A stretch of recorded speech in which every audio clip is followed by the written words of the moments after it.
మొన్న ఎలక్షన్లో ఎవరున్నారా లేదా చూడలే. రూరల్ నుంచి ఇందూరు రూరల్ నుంచి వచ్చిన ప్రతి ఒక్క కార్యకర్తకు, నాయకుడికి, అక్కకు, అన్నకు పాదాభివందనాలు తెలియజేస్తూ గట్టిగా చప్పట్లతోని వాళ్ళందరినీ స్వాగతించాల్సిందిగా కోరుతున్నాను.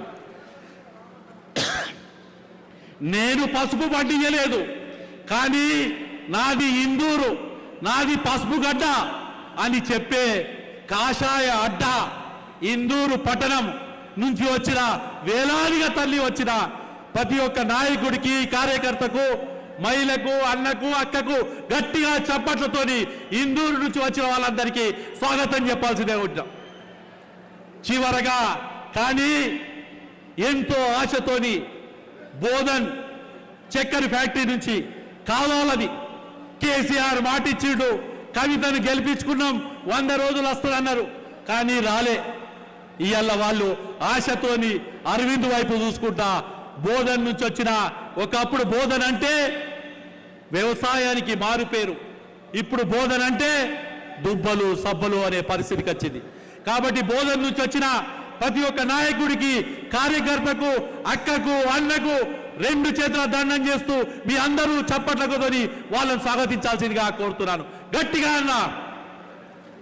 ఇక మనం అందరం కూడా మరొక్కసారి భారత్ మాతాకి జై శ్రీరామ్.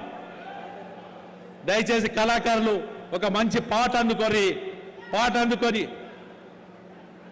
అది పత్రికలకు ఇచ్చింది, దయచేసి పత్రికలకు ఇచ్చింది. ఎందుకంటే అన్న సోషల్ మీడియా మీద బతాం, చెప్పేదినే సోషల్ మీడియా బతుకుతాము.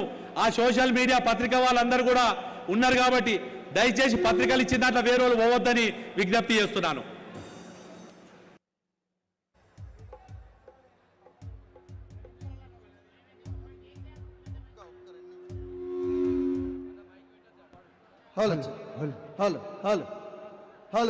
ఒకసారి అందరూ చేతులు పైకెత్తి భారత్ మాతాకి మైకులు ఆఫ్ చేయాలి దయచేసి. ఇక్కడ నుంచి అక్కడి వరకు, చివరి వరకు కూడా ప్రతి ఒక్క వ్యక్తి గుండె నిండా ఎత్తుకున్నటువంటి జెండాను మనస్ఫూర్తిగా కళ్ళకద్దుకొని నినాదం చేస్తే ఎట్లా ఉంటది? భారత్ మాతాకి. ఇంకా రాలే, ఇంకా కావాలి. మరికొద్ది క్షణాలలో పెద్దలు, గౌరవనీయులు ప్రతి ఒక్కరు కూడా రాబోతున్నారు కాబట్టి సాగరంగా ఆహ్వానించవలసిందిగా మనస్ఫూర్తిగా కోరుకుంటూ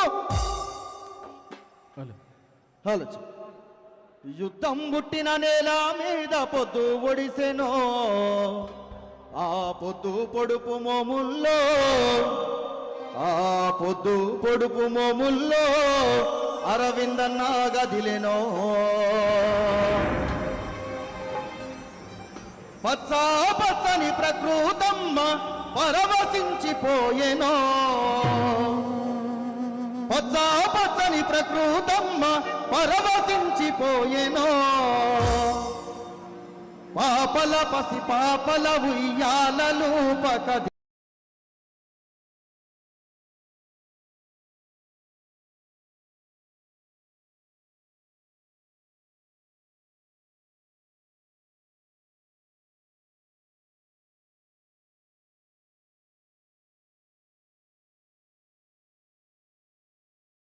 లేనో.